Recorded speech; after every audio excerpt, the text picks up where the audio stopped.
Welcome to the Maria Liberati Show, where food meets art, travel, and life. So what does food mean to you? Well, today my special guest is going to tell us about a grain called sorghum. If you've never heard of sorghum, or even if you have, you might want to stay with us. He's going to tell us easy ways to incorporate sorghum, which is an ancient grain, into your diet also. But before that, I have some important information from the Hearth, Patio, and Barbecue Association. Since temperatures are dropping to dangerously low levels around the country, preparation is key to ensuring the safety and comfort of families across the country. And the Hearth, Patio, and Barbecue Association has given us some special tips to help survive this really cold weather. So here's some great recommendations that they are giving for consumers. The first one is to stock up on batteries. Electronic ignition fireplaces often rely on battery backups during power outages. If consumers have a battery backup hearth appliance, such as a gas fireplace with an electronic ignition, they will want to check the size required and make sure you have fresh batteries available. Number 2 is to ensure accessible wood and wood pellet storage. So accessibility is crucial for people who use wood or wood pellets for heat. Customers should bring a supply of wood and wood pellets indoors to avoid struggling with snow and ice when temperatures really drop. You might not even want to go outside when the temperatures fall extremely low. Storing wood and wood pellets in a dry, accessible area like a garage or a basement will make a big difference in the case of extremely cold weather. Stay educated about pellet stove power options. So pellet stoves are an excellent heat source during the winter, but consumers must understand their power requirements. They recommend that consumers use battery backups and surge protectors, which help keep the pellet stoves running smoothly during power outages. Number 4 is to check propane tank levels if you use propane. Checking propane tank levels before freezing is really important for people using propane-powered heaters or fireplaces. Cold temperatures reduce the heat output of propane, and low fuel levels may cause appliances to stop working altogether. And did you know that propane tanks should not be stored indoors? Number 5 is to gather winter prep supplies. Items such as surge protectors, propane accessories, and tank refills are great items to have stocked up for the cold months ahead. Stock up on emergency preparedness products such as portable space heaters, thermal blankets, flashlights, lanterns, and non-perishable food items. And lastly, number 6 is to schedule regular appliance servicing. I know a lot of people do not regularly do that. They just think they could keep their appliances running and they don't have to really pay attention to them, but you do. It's just like anything else, you have to take care of them. People should service appliances regularly, preferably during non-peak times. Regular maintenance prevents issues and ensures that appliances are ready when needed. So hope those tips help get you through the long cold winter, but it's actually shortly it will be over. It's almost over. And stay tuned for this week's special interview. And I just want to mention that The Basic Art of Italian Cooking by Maria Liberati is now on the Binge Networks. And you can also find the Maria Liberati Show being distributed on the Binge Networks. So you can find some video of these audio podcasts there on the Binge Networks. Discover the timeless secrets of Italian cuisine with the Basic Art of Italian Cooking series by Maria Liberati. That's me. From fragrant basil to silky olive oil, each page is a culinary masterpiece. Taste the passion, embrace the tradition, and create your own masterpieces in the kitchen with my Gourmand World award-winning book series, The Basic Art of Italian Cooking. Buon appetito, and you can find the books on Amazon.com, Kindle, on marialiberati.com, and on the publisher's website, artoflivingprimamedia.com. And I'm here today with Nate Blum, and he is the CEO of the Sorghum United Foundation. So we're all going to learn today about sorghum and what it is and why you should be eating more of it. Nate, thank you so much for being here. Maria, it's a pleasure to be with you, and thank you so much for all the work that you're doing, and for all the good things that you share with your viewership. Yes. So, I guess we should start because I know you and I were mentioning this. We should start by telling the audience because not a lot of people I know are familiar with or even have any idea of what sorghum is. So let's start by the basics. Can you tell everybody what sorghum is? Yeah, and you know what? That's part of my job because you're right. A lot of people don't know what these grains are and why they matter. So let's have that conversation. Yes. So sorghum is what's considered a major millet. It's part of the Poaceae grass family. Sorghum and other millets originated, they're ancient grains. They actually originated in places like the Sahel, in East Africa and Ethiopia, the Mesopotamia region, as well as India. They have been traced back through archaeology and through DNA and things like this to like 8,000 BC. So these are among the first grains ever cultivated by mankind Hmm. because of the environments in which they come from. They're very drought tolerant. They use much less water than other crops. And they're highly, highly nutritive and very, very good for rebalancing the human gut microbiome, for example. Wow. So they check a lot of the boxes Uh-huh. for some of the biggest challenges that our society faces globally. Right. So it's an ancient grain because I know there are lots of products, not a lot, but there are some products out there. Like sometimes you'll see crackers or pastas or flours that say ancient grains. So they are an ancient grain then. Sounds like they go way back. And so, yes, so you're saying they don't, to grow sorghum doesn't take as much water as the traditional grains. Is that correct? Yeah, so sorghum uses about one third of the water of corn, for example. Uh-huh. But other millets like foxtail millet, Uh-huh. there are dozens of different millets within this Poaceae family.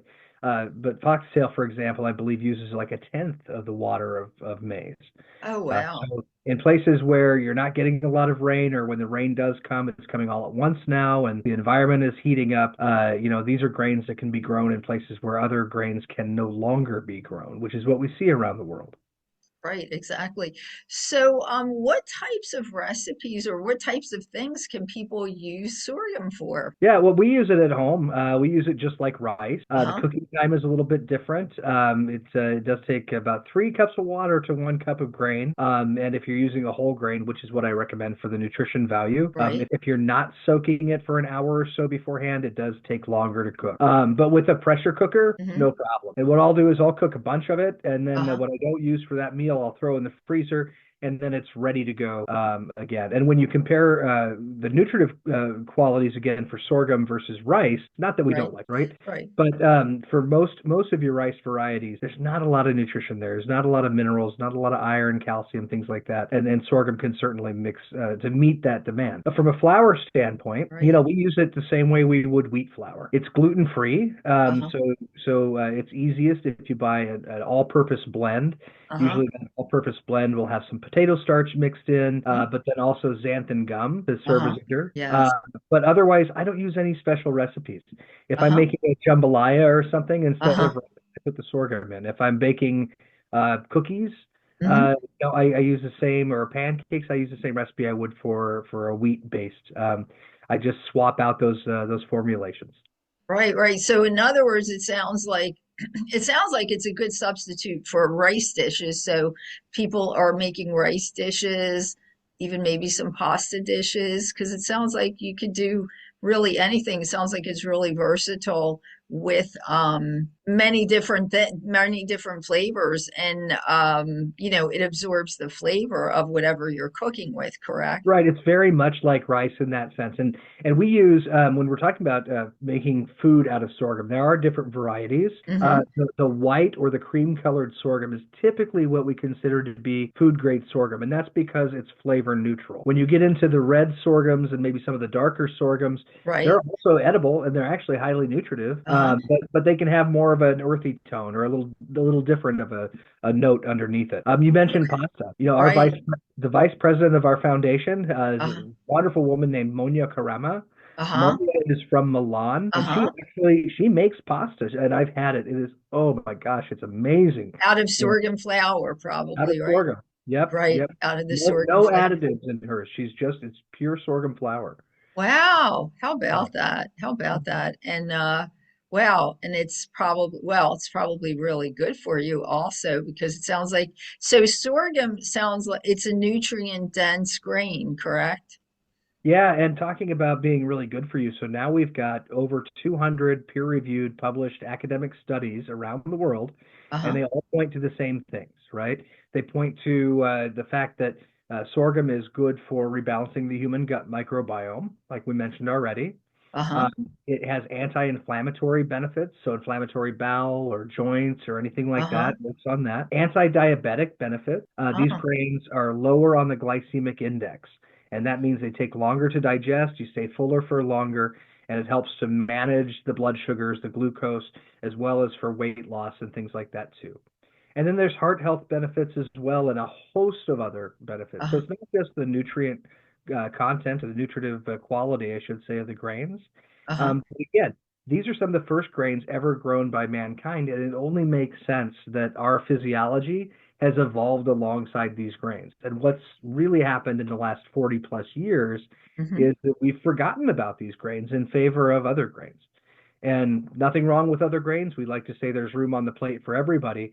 But now we're to the point where globally, according to the United Nations, something like 66% of all diseases are dietary related. Uh-huh. We really need to be rethinking not only what it is that we're eating, but the processing in which those foods come to.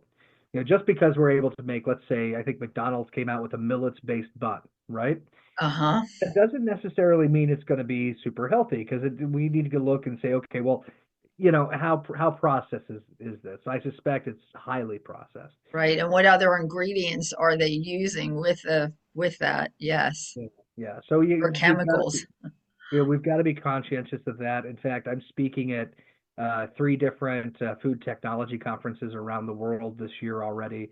One in London coming up, in Switzerland and Bern, and then one in Frankfurt, where specifically we're talking about how do you maintain the nutritive quality of these grains while also processing and getting shelf stable products. So there's a challenge, but it's a challenge that can be met, I think. Uh-huh.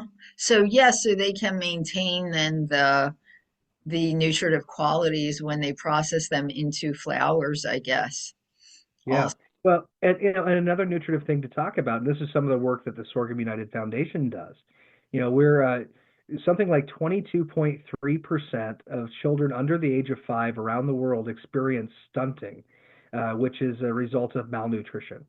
So a Huh. lot of the areas in which we're working, whether they're in Africa or in Asia or even South and Central America, you know, these are areas in which not only are they now dependent upon food imports because their climate has changed and they can't grow their maize and their rice and things like that, but these are also areas in which, because they're dependent now on imports of grains that aren't highly nutritive, Uh-huh. they're experiencing stunting. And you know, stunting then leads to everything from slow cognitive development, slow physical development, and this becomes a generation on generation on generation problem. And so Exactly. what the Sorghum United Foundation does is we focus on working with local communities um, to teach not only how to grow these grains, but then how to process them into maybe it's a porridge, maybe it's a bread, but processing it into something that they can not only eat within their community, but then can also garner the economic prosperity from it by creating a finished product and selling that into their local markets. rather than just growing a raw grain and sending it out to Right. be processed somewhere else. Right, right. Oh, that's great. And I think you mentioned this in the beginning of our conversation, but it's gluten free. So for people that need to be gluten free, and we've done a lot of shows on gluten free because so many of my listeners will reach out and ask about that. So it's gluten free. So the pasta you were talking about is gluten free when you make pasta with sorghum flour. Yeah. So, and I'm Well, assuming you can make bread with it also. Have you ever had bread with that? Oh, okay. yeah, yeah, absolutely. It's the bread can be a little more dense, Right. as you would suspect. Now, one Uh, of the challenges that your listeners or your viewers might have noticed already, if uh-huh. they are gluten free, looking for gluten free alternatives. A lot of the gluten free things that we see in the store are really rice or Right. tapioca. Yes. And you know, rice and tapioca again, they're fine. But Hmm. when we look at a nutrition comparison, a nutritive comparison, we know that we can provide better quality nutrition through gluten-free products that are made with sorghum and other millets. All millets are gluten-free. Sorghum and millets are all also non-GMO. So Hmm. that's something that is of concern. Yes. You know, that's another box that they check, so to speak. Yes. Yes. Um, but Exactly. it just it drives me insane when I go to the grocery store. I go to my Target, for example, and I'll see a Hmm. gluten-free flour, and it's mostly rice and Right. tapioca, and Right. just no, there's no nutrition there, not really. Exactly. I know I do the same when I'm looking for a gluten-free product, like something I might want to just make and find something and like a pasta or something. A lot of the pasta on the markets are made with rice flour. It's just Hmm. rice and tapioca. Many of the things are. You're absolutely right. They're all made with. So people should know to look at the ingredients because gluten free is not all the same value. You need to check and see what the product is being made from. Well, Definitely. and at the risk of of raising the dander of the rice folks, again, we like all grains, right? Yes, Um, exactly. but but I tell people white rice is basically the iceberg lettuce of the grains world, right? Yes. Like it'll fill you up, but there's really nothing in There's it. really nothing exactly. Yes, I know. I know. It's really there's no nutrients in that. But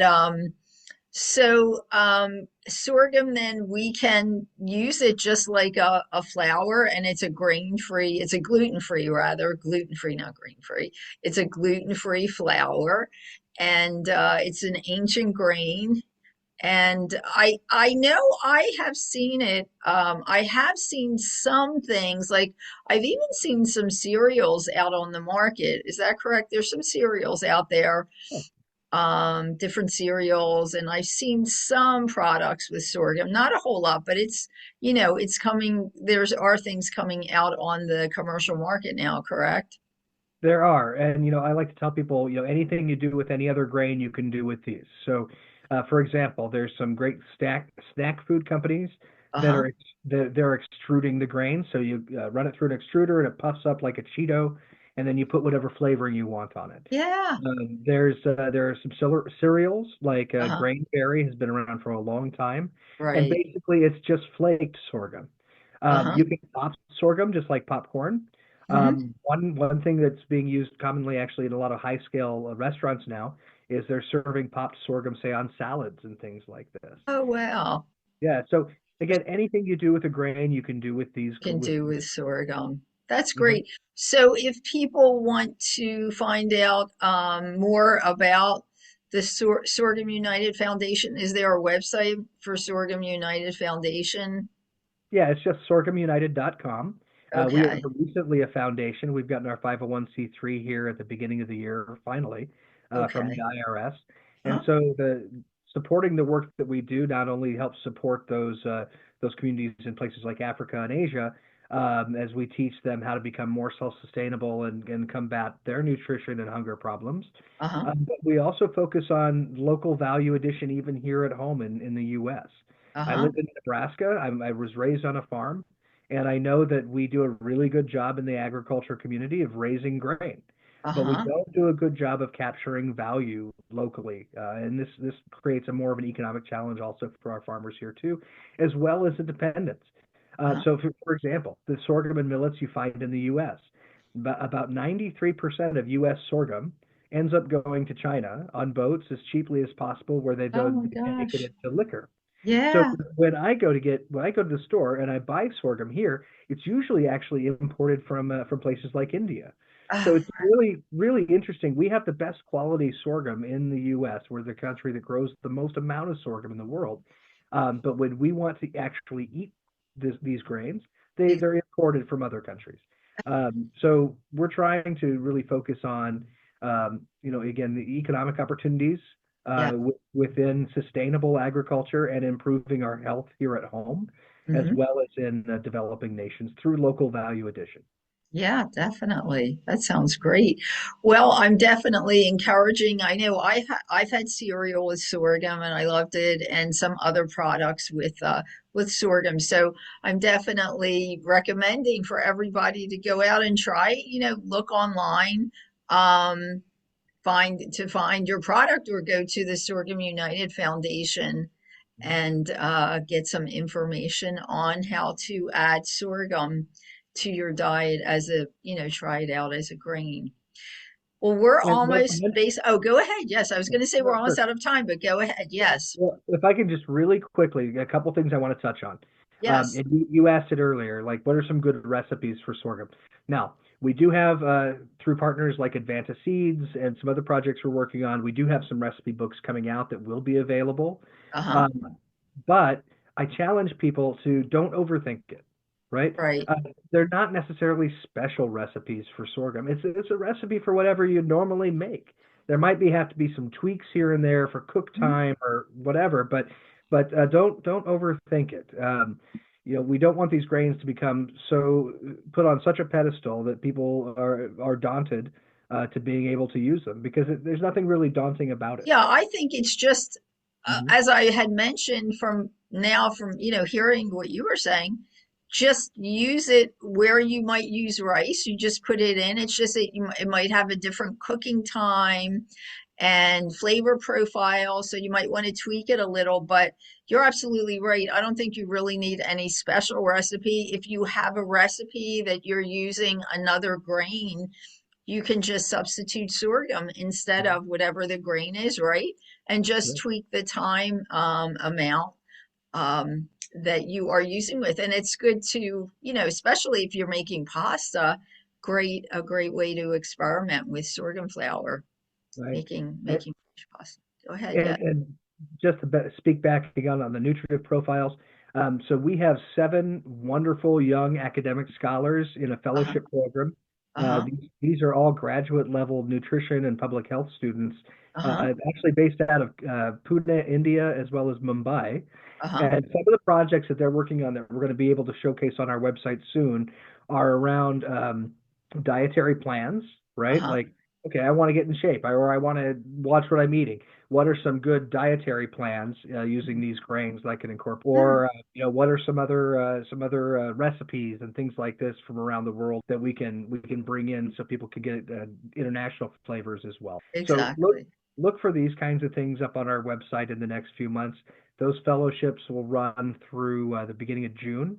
Hmm. And I'm really excited to see what these bright young women will come up with. Yeah, that's exciting. Definitely. Yes. All right. So it's the Sorghum United Foundation.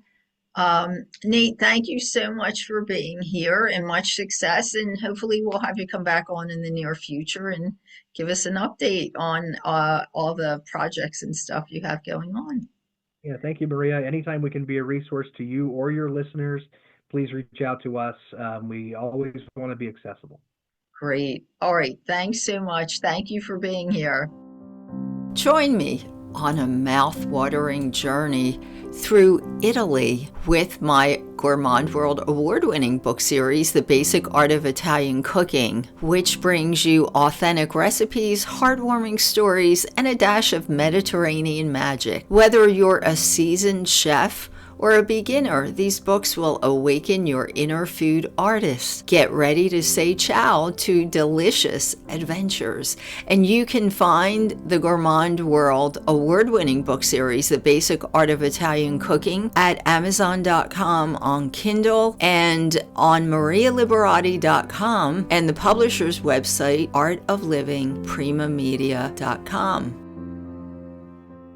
Thanks for listening to the Maria Liberati Show, and as always, thanks to my producer, Britton Roselle, and this week's special guest. And I just want to mention to please ask you, if you enjoyed this week's show and are enjoying our shows, please subscribe. You can subscribe on YouTube at the Maria Liberati Show channel, or on Spotify, or anywhere podcasts are heard. So please subscribe to the channel. And you can find me at marialiberati.com, on Facebook at Chef Maria Liberati, on Instagram at Maria Liberati, on Twitter or X at Maria Liberati, on Pinterest at Maria Liberati, on Vimeo at Maria Liberati. And the Maria Liberati Show and The Basic Art of Italian Cooking by Maria Liberati is now distributed on Binge TV, the Binge networks. So you can subscribe to the channel there as well. You can also find my Gourmand World award-winning book series, The Basic Art of Italian Cooking. You know, there's about 10 or more in the series at artoflivingprimamedia.com, and you'll also find some other books there as well. And until next time, peace, love, and pasta.